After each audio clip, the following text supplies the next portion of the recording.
introduction of a once-off wealth tax on pre-1994 trusts.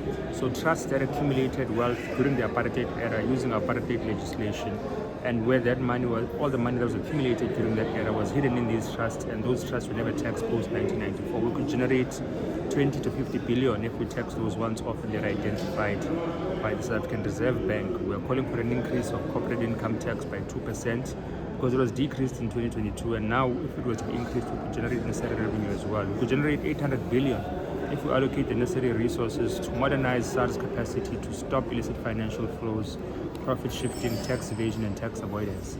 That is what the SARS Commissioner has said as well. These are immediately implementable mechanisms that can generate revenue. Now, all the political parties that said that they supported the fiscal framework which led to the scrapping of the VAT through conditionalities said that they convinced the minister politically to scrap VAT increases by proposing alternative revenue generation mechanisms.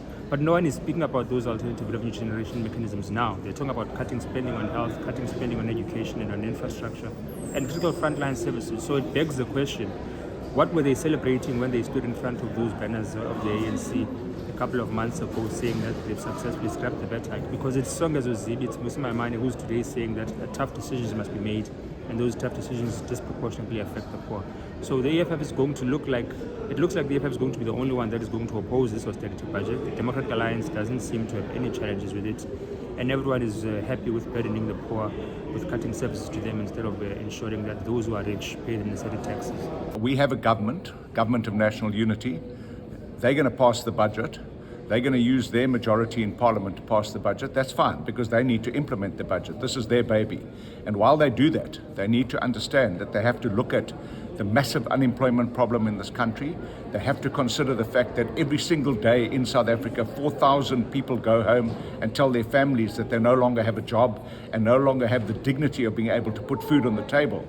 They will have to find out how they're going to bridge the divide, to fill the divide where VAT has been taken out of the budget, but also they'll have to explain to the population why there is still tax bracket creep, why South Africans that are employed will be paying more tax yet taking less money home.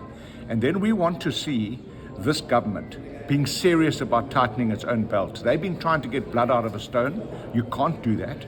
We need a government that will lead by example, and a government that will fund SARS so that SARS can do its job and deal with the illicit economy where billions are lost annually in this economy.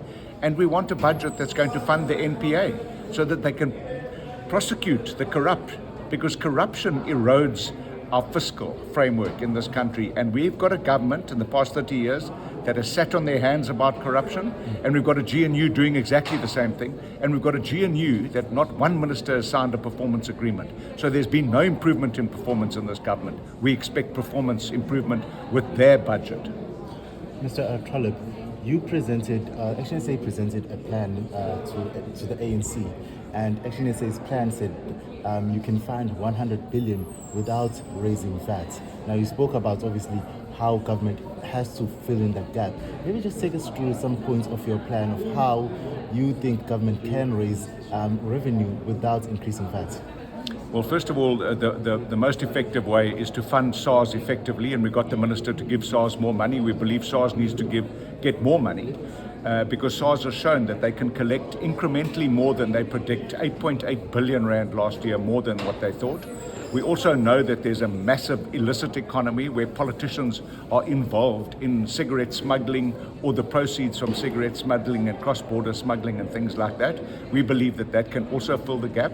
But also, we believe that we need to cut the size of this cabinet. We need to cut excessive cabinet expenditure.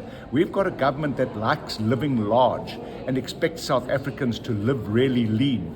And we need that to be changed around and have a lean government and South African society that can work and have the dignity of work and have a growing economy. The GNU has done nothing to improve economic growth in this country in 1 year in government.